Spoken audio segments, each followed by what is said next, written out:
What it do, guys? Welcome back to another video. So I just want to get right into the gist of things. Today I'm going to be making a shoe rag, and yeah, thank you for stopping by yet again, and let's just get right into the video. Okay guys, so as you can see, the structure, or rather the body of the shoe rack, is already up. All I did was cut it and join it together. Nothing that I did differently than in the other videos. All I did was join it with my screws.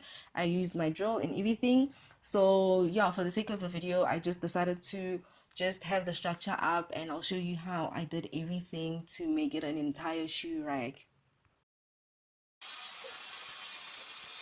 So right here is the first segment. Just as you guys know, I'm going to be cutting my compartments, and right here I'm starting with the base of my shoe rack. So this is where the shoes actually sit in the shoe rack. So yeah, that's what I'm doing right here, and then as I go I'll be dropping the measurement of the other sides of the entire shoe rack.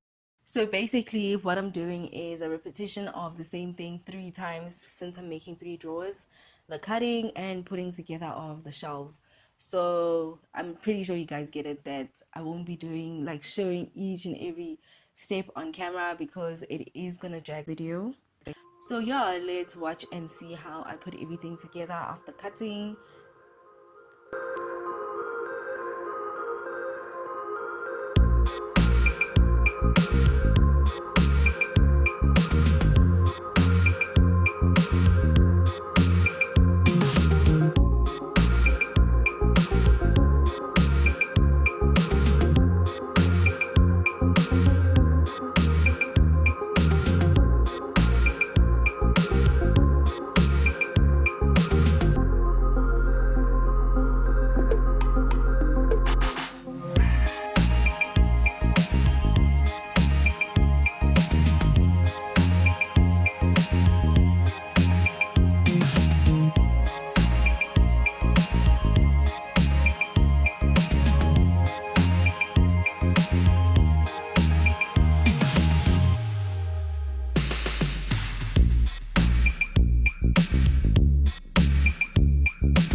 So guys, I'm just gonna be honest with y'all.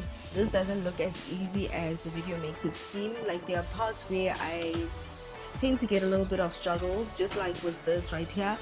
The drawer was just not cooperating, and I finally saw the trick to this.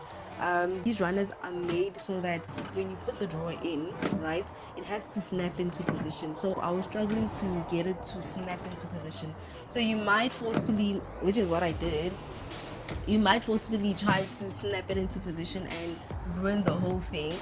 But what you have to do is just be gentle with it. You have to make sure the sides are aligning with each other and then snap it into place. But yeah, this is one of the things I struggled with, because I almost ruined the runner by trying to forcefully push the door inside. So for the face, which is my favorite part actually, because this is where I see everything come together. So with the face of the shelves, all you have to do is put it in place so that it aligns properly, it flushes properly where it should. And then after that, try to put a nail in. I use the nail because the nail is not as strong as a screw. So I use the nail, and as you can see here, I am hitting the nail in so that it holds the face in place. And then after that, I take out my drawer and then drill everything into place so as to hold the face into place. I hope I'm making sense yet again. So yeah, that's basically all you have to do for all the drawers.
Thank you guys so much for watching until this far. So I am going to see you on my next video, where I am going to be turning this shoe rack into a black color.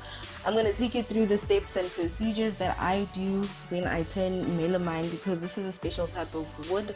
When I turn it into black, there are certain things that you have to follow. You can't just paint it black. So see you on my next video, and I hope you enjoyed this one.